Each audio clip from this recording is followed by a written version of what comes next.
빌립보서 1장 19절에서 21절 말씀입니다.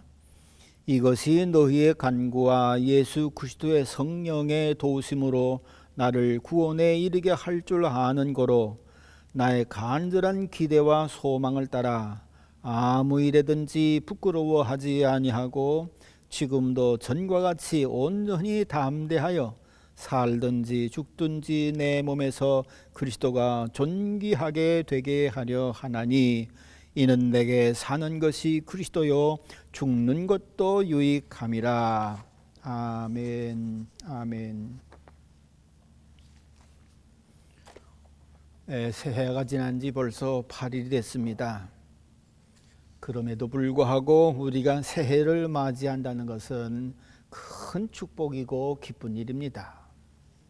무엇보다도 남을 위해 복을 빌어주는 때가 이때만큼 풍성한 때도 없습니다. 만나는 사람들마다 정말 진정한 마음으로 새해 복 많이 받으세요. 해피 뉴 이어. 여러분, 예수님이 뭐라고 그랬습니까? 주는 자가 받는 자보다 복이 있다. 그러니까는 복 빌어 주는 것, 이건 상대방에게도 복이지만 빌어주는 우리에게 사실은 더 큰 복이 되는 거지요. 그런데 새해에는 정말 가식 없이라도 새해 복 많이 받으세요. 이렇게 인사하고 복 빌어줄 수 있는 기회가 또 어디 있겠는가. 그런 면에서 새해는 참 좋은 때다, 그렇게 봅니다. 또 뿐만 아니라 새해가 되면 사람들은 마음을 새롭게 하려고 합니다. 신앙생활을 좀 더 잘 해보겠다고 새로 마음을 먹는다든지, 잘못된 습관은 금년에는 꼭 끊겠다든지, 아니면은 정말 새로운 마음을 가지고 이제까지 절망스러웠던 시간 지냈지만 힘을 내서 다시 한번 시작해보자, 이래가면서 마음을 새롭게 하는 그런 기회가 새해에 대해서 많이 갖습니다. 그렇기 때문에 그런 새로운 소망을 가지고 새 마음 갖고 결심하는 그런 일을 위해서 어디 찾아갑니까? 많은 사람들이 해가 제일 먼저 떠오르는 동쪽에 가서 그런 마음의 소원을 빌기도 하고 마음을 새롭게 갖기도 합니다. 보신과 종쳤는데 얼마나 많은 사람들이 모였습니까? 여러분, 특별히 그리스도 안에서 새로운 마음을 갖겠다고 하는 것은요, 굉장한 축복입니다. 왜냐하면은 너희는 마음을 새롭게 하고 이 세대를 본받지 말고 하나님의 선하시고 기뻐하신 뜻이 무엇인가 분별하도록 하라. 진정한 예배를 드릴 수 있는 길은 마음을 새롭게 하는 데 있는 것을 여기서 보게 되어지는 거지요. 보세요.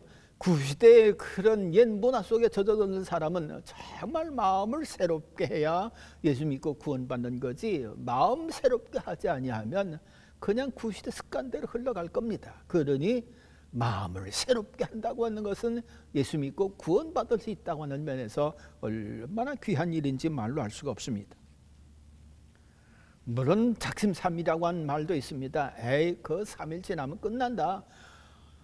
그래가면서 3일밖에는 그렇게 새로운 마음을 갖지 못하는 그런 일이 간혹 있기는 합니다만, 그럼에도 불구하고 3일만이라도 새 마음 가지고 살았다고 하는 게 그렇게 안 한 것보다 얼마나 큰 복입니까? 그렇기 때문에 이 새해는 마음을 새롭게 갖는다고 하는 면에서 굉장히 귀하고 복된 그런 시간이라고 볼 수가 있는 거지요.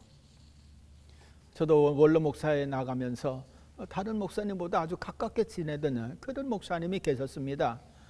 그분이 원로 목사대 성가대를 지휘하는 그 참 찬양을 좋아하고 귀히 여기는 분인데, 저도 자꾸만 하자고 그래서 저도 거기 조인해서 참석을 했습니다. 근데 저를 그렇게 더 생각해서 전화도 자주 하시고, 이거 연습하면 어떻겠느냐, 전날에 또 연습하면 어떻겠느냐, 계속 전화를 주시고, 심지어는 당신께서 작곡하신 그런 노래까지도 저한테 주셔서 그렇게 불러보라고까지 했는 것을 볼 수 있습니다.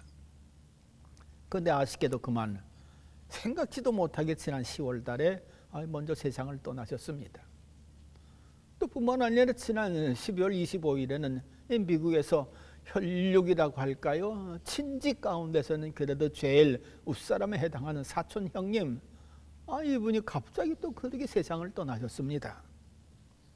그러고 보니까는 저 자신도 정말 마음을 새롭게 하는 그런 큰 동기를 금년 새해에 갖게 되어졌는데, 이처럼 마음을 새롭게 한다고 하는 것은 이전과 다르게 산다고 하는 면에서 더 나아가서 더 이전보다 더 좋은 쪽으로 살아보겠다고 하는 그런 면에서 참 귀한 마음인데, 이런 것들은 주로 새해에 그렇게 하지 않습니까?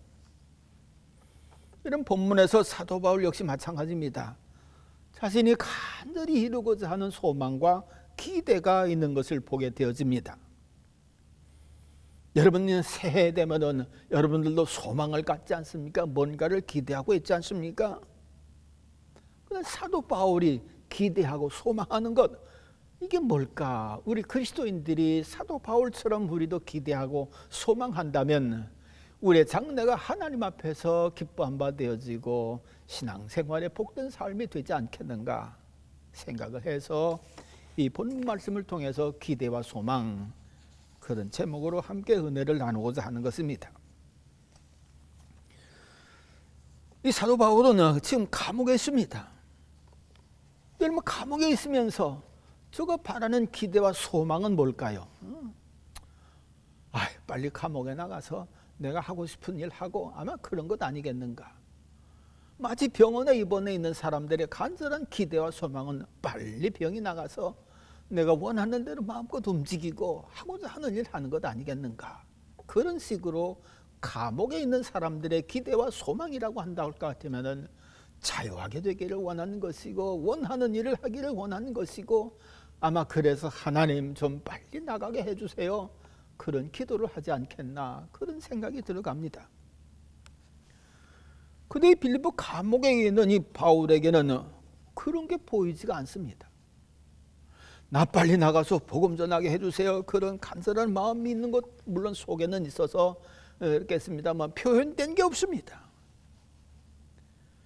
그래가면서 나의 간절한 기대와 소망, 그것을 말하고 있는데, 오늘 성경에 보니까는 그가 간절히 기대하고 원하는 소망이 뭘까 생각해 보니 오늘 20절 말씀은 부끄럽지 아니하는 것, 자신의 삶이 비록 감옥에 있다 한다 할지라도 부끄럽게 되지 않기를 그를 기대하고 소망하는 것을 보게 되어집니다. 아시는 대로 바울은 예수님을 구주로 전하는 일을 하면서 예수 그리스도를 위하여 사는 사도입니다.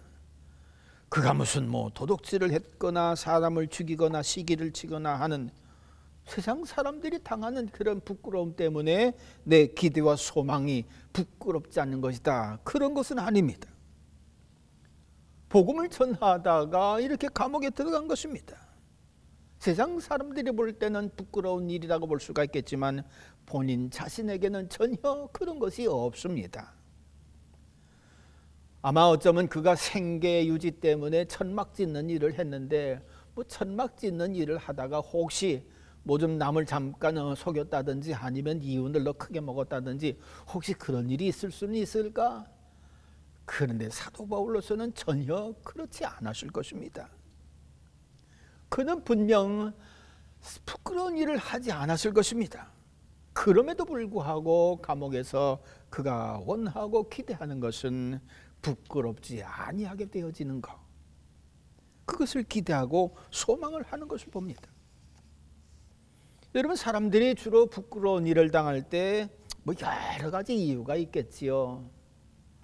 그러나 그 중에서 제일 큰 것이 있다고 할 것 같으면 자기 하던 일이 자꾸만 실패할 때, 실수할 때, 그때 그 부끄러움 당하지 않습니까?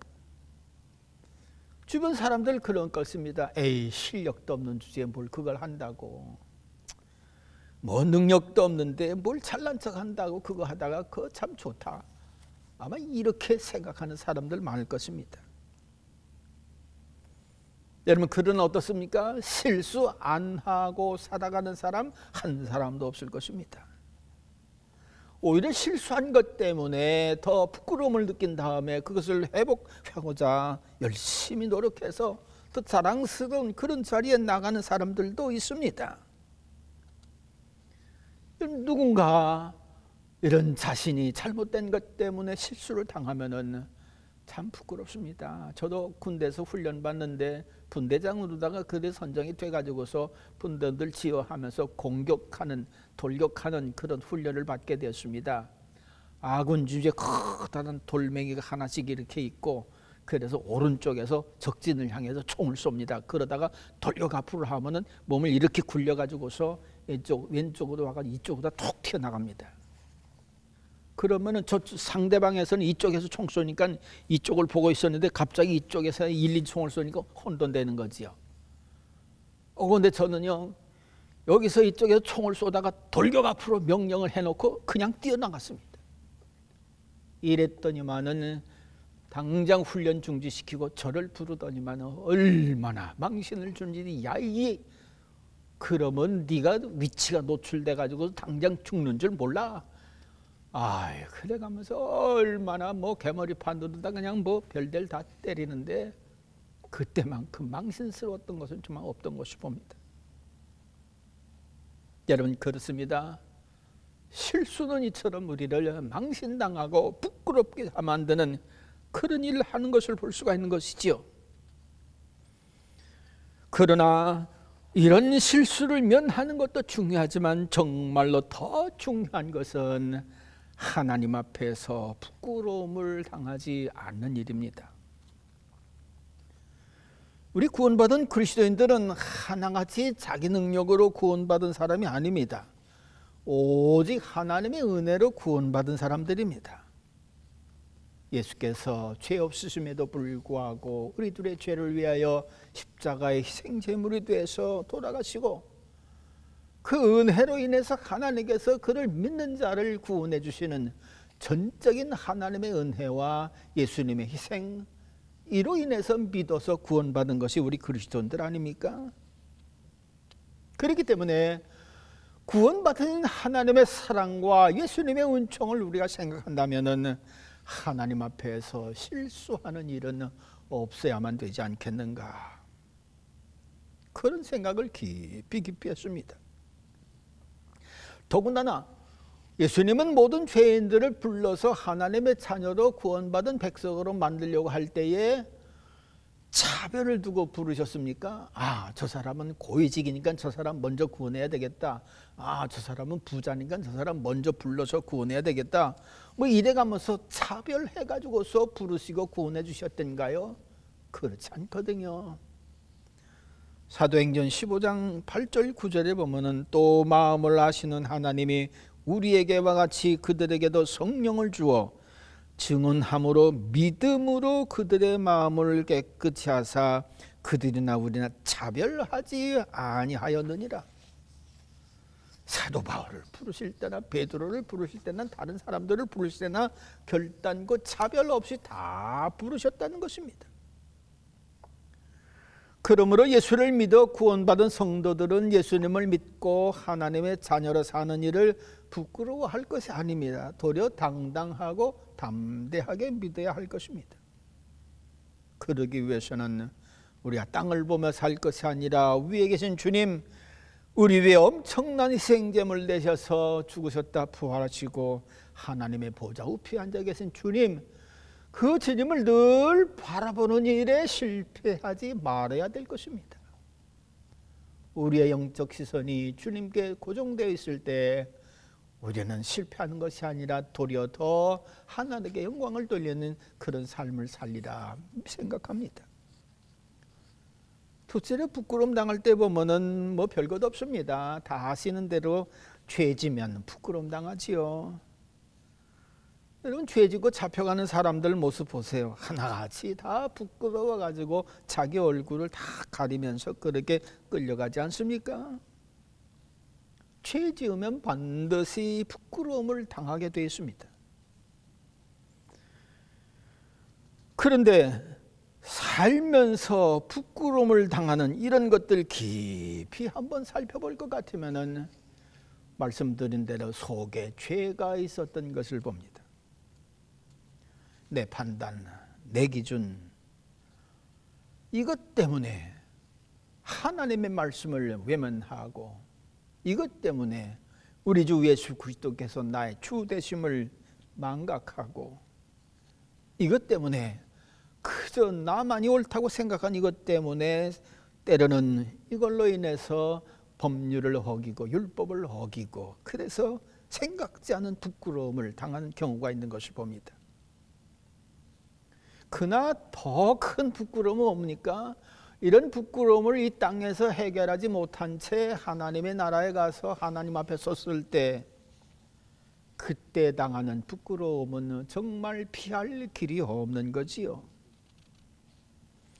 그래서 하나님께서는 이런 피할 길 없는 그런 영원한 부끄러움을 당하는 것을 피하게 하기 위해서 이 땅에서 그 길을 열어주신 것이지요. 죄 없으신 예수님을 세상에 보내주셔서 육신을 입고 우리처럼 오셔서 우리의 십자가의 희생제물이 되게 하신 것, 이건 정말 우리들에게 큰 복음입니다.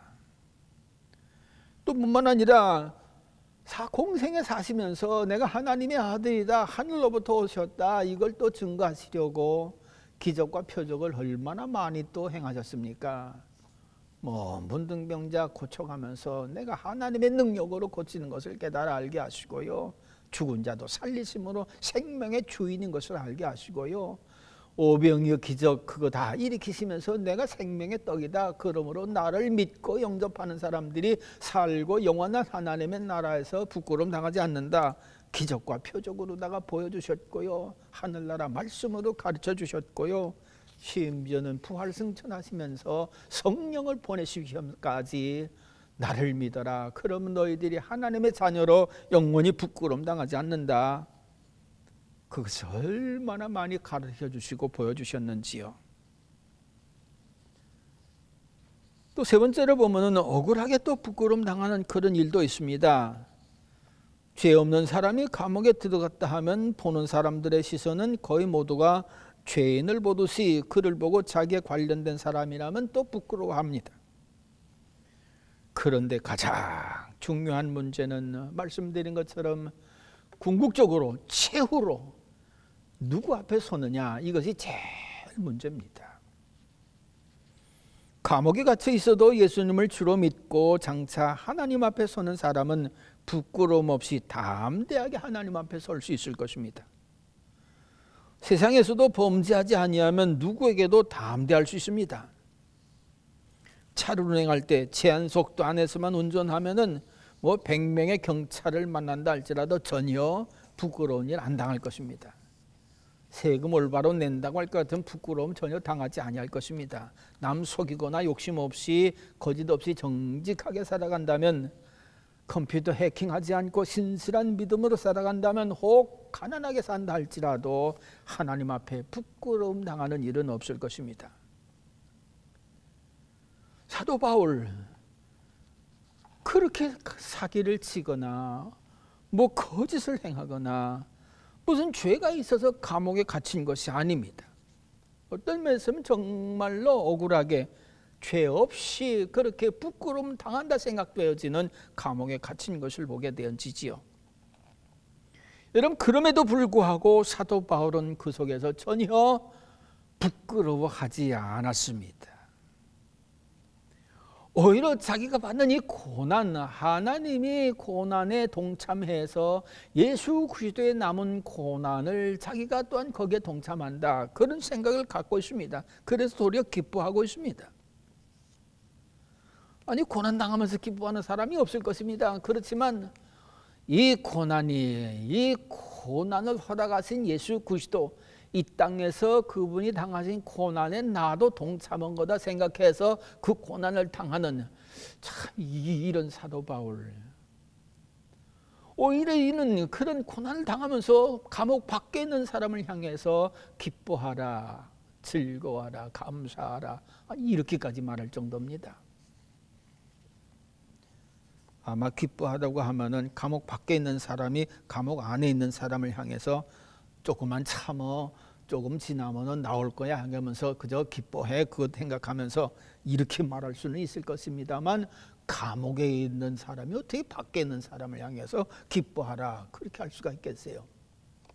그러나 그는 자기가 당하는 이 고난, 억울하게 당하는 이 고난이 예수 그리스도의 남은 고난에 동참한다고 하는 것으로 믿어가지고 이를 얼마나 기뻐하는지 빌립보 교회를 향해서 기뻐하라, 그렇게까지 말하는 것을 봅니다.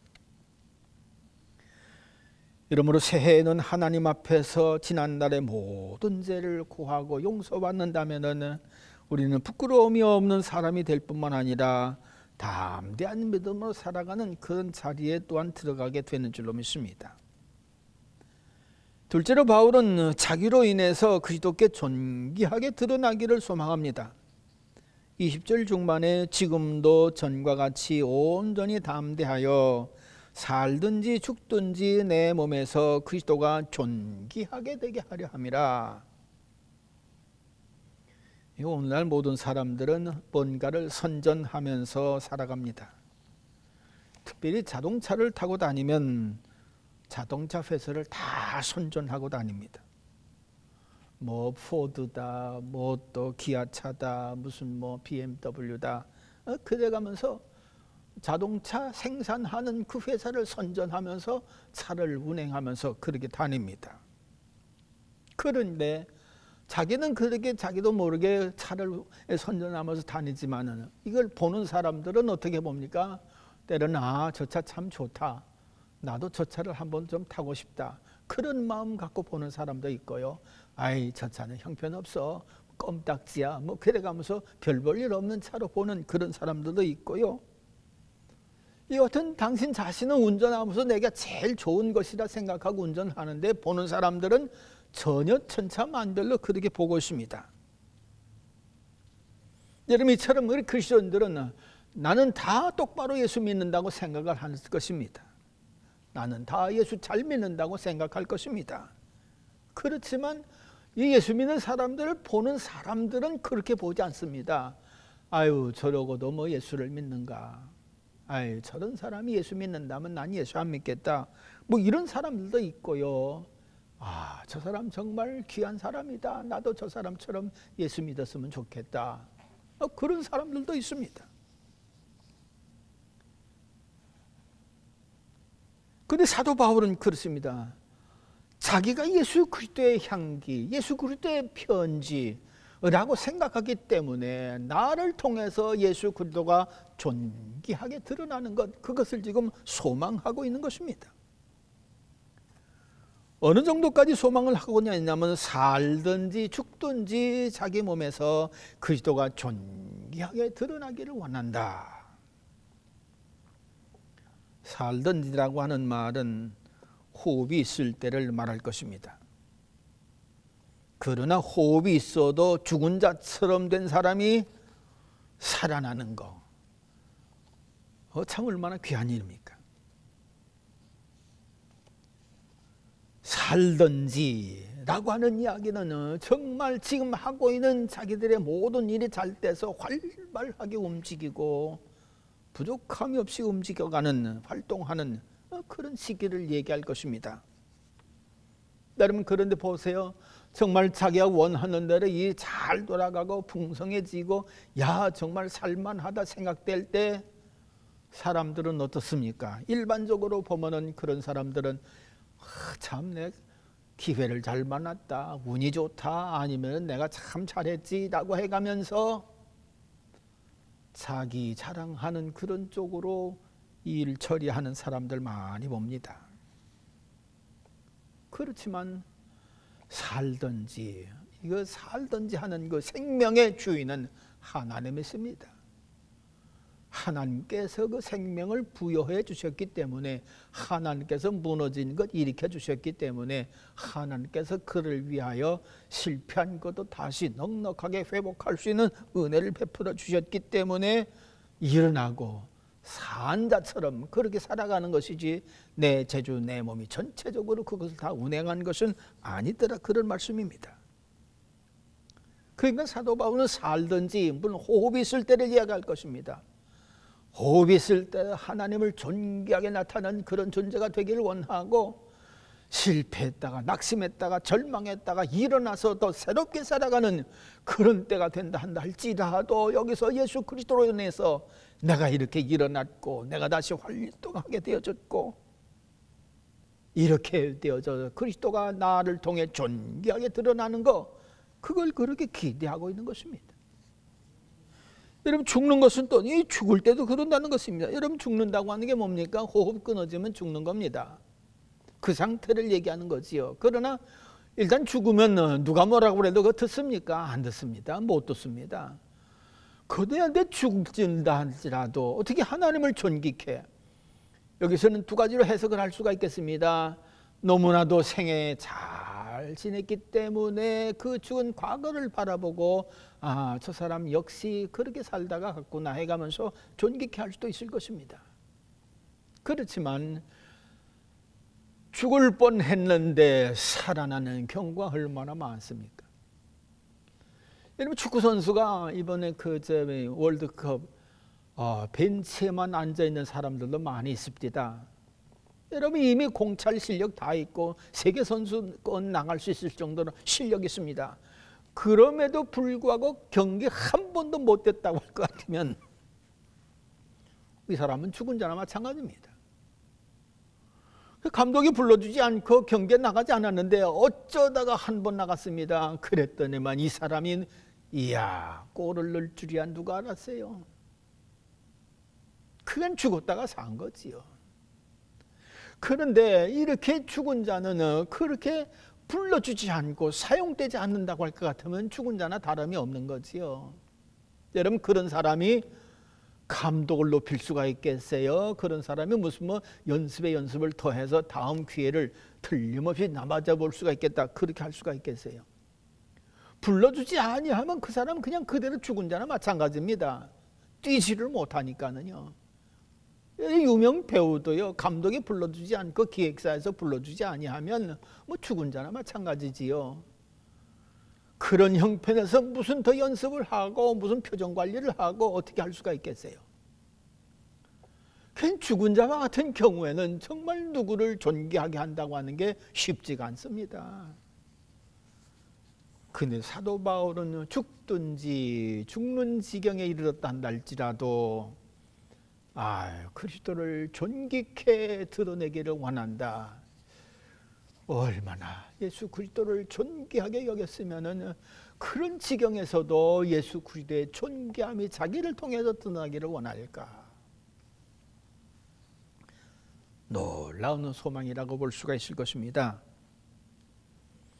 그렇습니다. 요셉 같은 사람은 죽을지라도 그런 경우에 해당한 사람이라고 볼 수가 있겠지요. 부모님 만에서 얼마나 사랑받으면서 호의호식하면서 얼마나 잘 살았어요. 그건 그냥 사는 거지요. 꿈도 야물딱지게 꿔가지고서 이후에 어마어마한 그런 위치에 들어설 만한 기막힌 꿈도 꾸고요. 살만한 사람이 됐습니다. 그런데 보세요. 형들한테 그저 그냥 몰려가지고서 애굽에 내려가는 종으로 팔려가지요. 거기서 또 보디발 장군의 집에 종이 되어졌었는데 부인이 성욕이 있게 까무로 그를 삼으려고 또 그렇게 하지요. 그럼에도 불구하고 자기 몸 안에서 하나님의 존귀하심을 드러내려고 형들에게 태양하거나 원망하거나 자기 놀이감으로 삼으려고 하는 그 보디발 장군의 아내 그를 어떻게 그냥 그렇게 해치게 하거나 그런 것도 없이 그야말로 어떻게 보면 그냥 계속 떨어지고 나중에는 정치 범인 제일 극심한 감옥에 그렇게 들어가는 것을 봅니다. 죽은 자지요. 그럼에도 불구하고 그는 오직 하나님 앞에 산다고 하는 믿음으로 살았기 때문에 하나님의 존귀하심을 드러냈기 때문에 하나님은 그를 진정 존귀한 자로 꿈을 이루는 그런 자리에 들어가게 하지 않습니까? 그렇습니다. 우리도 이처럼 때로는 원하는 대로 전혀 되지 아니하고 생각한 대로 전혀 되지 아니하고 산 것 같지 아니한 그런 때를 만날 수가 있습니다. 그러나 그런 때를 만난다 할지라도 거기서 나를 통해 예수 그리스도를 존귀하게 드러내고자 하는 그런 인내로서 믿음을 지켜나간다고 할 것 같으면은 이는 너무나도 귀한 일이 되어지는 것이지요. 왜 그렇습니까? 하나님께서는 나를 존중히 여기는 자를 내가 존중히 여기리라 분명히 말씀하셨거든요. 그렇기 때문에 요셉은 정말 그렇게 떨어지고 죽은 자와 같은 그런 자리에 내려갔음에도 불구하고 하나님 존중히 여기는 마음을 결코 포기하지 않았기 때문에 하나님께서 그를 들어 존귀한 자로 쓰신 것을 보는 것을 봅니다. 우리 사람들의 약점은 잘 되면 자기 자랑이라고 하고 안 되면 남의 탓이라고 하는 그런 약점이 있습니다. 그러나 깊이 내다보면은 잘 되는 것도 하나님의 은혜로 되어지는 것이고 안 되는 것도 하나님의 깊은 뜻이 있기 때문에 안 되는 일도 있는 것입니다. 그렇기 때문에 잘 때도 하나님의 존귀하심을 드러내는 믿음을 인내로서 지킬 것이고 안 된다 할지라도 더 믿음 소망을 가지고 영원하신 하나님을 바라보면서 위를 바라보면서 믿음을 더 지켜나갈 때에 오히려 죽은 자와 같은 자들이 도리어 더 하나님께 영광을 돌리는 그런 존귀함의 역사를 드러내는 것을 봅니다. 여러분 잘 알지 않아요? 성 어거스틴 같은 사람 기가 막힌 사람이지요. 세계적인 탕자가 돼가지고서 온갖 부끄러운 일은 다 하던 그 사람. 그 사람한테서 무슨 예수님의 존귀함을 찾을 수가 있겠어요? 그 사람에게서 무슨 하나님의 큰 은총을 찾을 수가 있겠어요? 아무리 눈을 씻어봐도 탕자 중에 탕자된 사람. 그런데 그가 어느 날 갑자기 바깥에서 펴서 읽어라 하는 말씀이 그렇게 자꾸만 애들 노는 소리가 자기 귀에 그렇게 들린 겁니다. 근데 마침 옆에 있는 성경을 이렇게 펼쳐봤었는데 아이고야 그 말씀이 자기를 쾅 치는 그런 말씀이 될 줄이야. 자다가 깰 때다 일어나라. 그 말씀에 그는 회개하고 정말 그때로부터 자기 몸에서 예수 그리스도의 존귀함을 드러내는 참 훌륭한 성인으로 바뀌는 역사가 있지 않습니까? 아무쪼록 새해에는 성령의 도우심을 받아서 예수님을 잘 알아서 부끄러움이 없는 그런 해가 되기를 바라고요. 실패를 했음에도 불구하고 오히려 더 일으켜주시는 주님의 은총을 기대해가면서 새 마음을 가지고 다시 일어날 수 있기를 바라고요. 더군다나 어떤 모습으로 살아가든지 내 몸에서 예수 그리스도의 존귀함을 드러내는 그런 삶을 살아야겠다라고 각오하고 결심해가면서 주의 은총을 바라볼 수 있기를 바랍니다. 존귀한 역사가 금년에 우리 모두에게서 일어나기를 간절히 바랍니다. 기도하겠습니다. 하나님 아버지, 모두가 다 기대와 소망을 가지고 새해를 출발했습니다.